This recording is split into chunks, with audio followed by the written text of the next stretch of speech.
दोस्तों नमस्कार। आप लोगों ने एक छोटी सी आपको कहानी बताता हूँ मैं महाभारत की। जब महाभारत का युद्ध हो रहा था उस समय एक बार अभिमन्यु ने जब युद्ध करने के लिए गए वहाँ पे, ये बड़ी महत्वपूर्ण बातें नहीं हो सकती हैं, लेकिन महत्वपूर्ण बातें इसमें ये है कि अभिमन्यु को घेर को लोगों ने मारा। मन्नु के मारने के बाद मार्मिक बात तो ये होती है सर, जब अभिमन्यु को मरे हुए शरीर को जयद्रथ ने लात मारा। इस घटना को देखकर लोगों को बहुत अचंभव हुआ। सुना उस टाइम अर्जुन कहीं और रण में लड़ रहे थे, नहीं थे वहाँ पे। शाम का आते ही जब मालूम चला उनको कि अभिमन्यु आज युद्ध में मारे गए, तो अभिमन्यु के शोक में उन्होंने प्रतिज्ञा किया, जो आप लोगों ने देखा होगा सुना होगा। ऐसा प्रतिज्ञा किया उन्होंने जो कि जयद्रथ को कल शाम तक सूर्यास्त होने से पहले नहीं मारूंगा तो मैं खुद अपना प्राण त्याग दूंगा।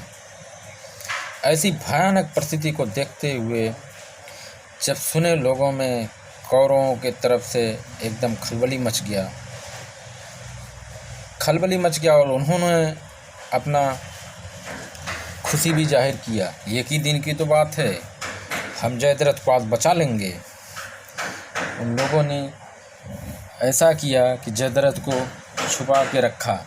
युद्ध आरंभ हुआ, युद्ध घमासान हो रहा है, लेकिन जयद्रथ कहीं भी दिखाई नहीं दे रहा है। उसको ढूंढने के लिए कृष्ण जी ने और अर्जुन का रथ चारों तरफ दौड़ रहा है। जयद्रथ कहीं भी दिखाई नहीं दे रहा है। जयद्रथ दिखाई नहीं दे रहा है। लास्ट में अंत होता है, सूर्य अस्त होने की टाइम हो जाती है, तो अर्जुन हताश निराश होकर अपने गांडे को नीचे रख देता है, घुटने के बल बैठ जाता है। और फिर उस टाइम जो अर्जुन ने कृष्ण से कहा, वो गौर करने वाली बात है।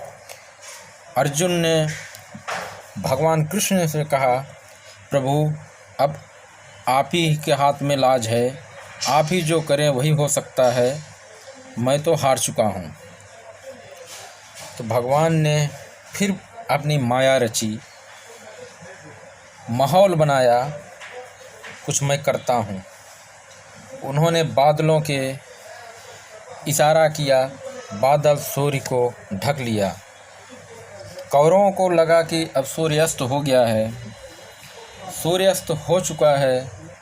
इसी में जयद्रथ को उन्होंने आगे किया। उन मूर्खों के नहीं मालूम थोड़ा देर और इंतज़ार कर सकते हैं, नहीं किए। उनको इतनी खुशी हुई कि सूर्यास्त हो गया। जयद्रथ को आगे करते हुए सब आके भीम के सामने अर्जुन के सामने खड़े हो गए। बोले, ले अब चिते की तैयारी कर ले भाई अर्जुन, अब तेरा टाइम पूरा हो गया।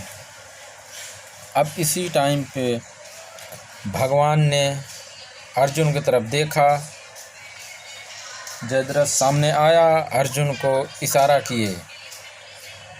बादलों की तरफ देखे तो बादल हट गए, सूर्य ने दिखाई दिया। भगवान कृष्ण ने अर्जुन को इशारा किया, अब काहे देखता है, चला दे बांडू, उठा ले धनुष। चलाया, तुरंत उसका सर धड़ से अलग कर दिया। ये मूर्खों के इतना नहीं मालूम कि 2 घंटा और सब्र कर सकते हैं, लेकिन अब इसमें आपने समझने की बात यह है, वहाँ पे भी कृष्ण ने जो माहौल बनाए, जो भूमिका रची, उसको देखते हुए लोग एकत्रित हुए दिखे।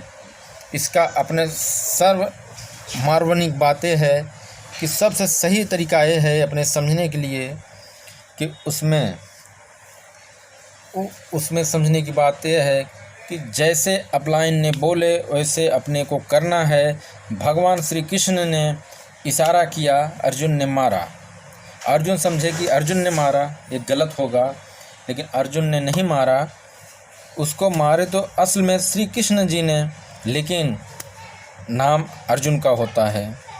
इसी तरीके से हर डिस्ट्रीब्यूटर, हर बड़े से बड़ा अपलाइन अपने आप को अपने अपलाइन की सलाह से ही कार्य करते हैं तो ही विजयी होते हैं, वही डायमंड बनते हैं, वही रॉयल्टी अचीवर बनते हैं, वही स्टार डायमंड बनते हैं। ऐसे इसीलिए कहा गया है, अपलाइन बोले ऐसे ऐसे, हम करें वैसे वैसे। जय आर सी एम दोस्तों, नमस्कार।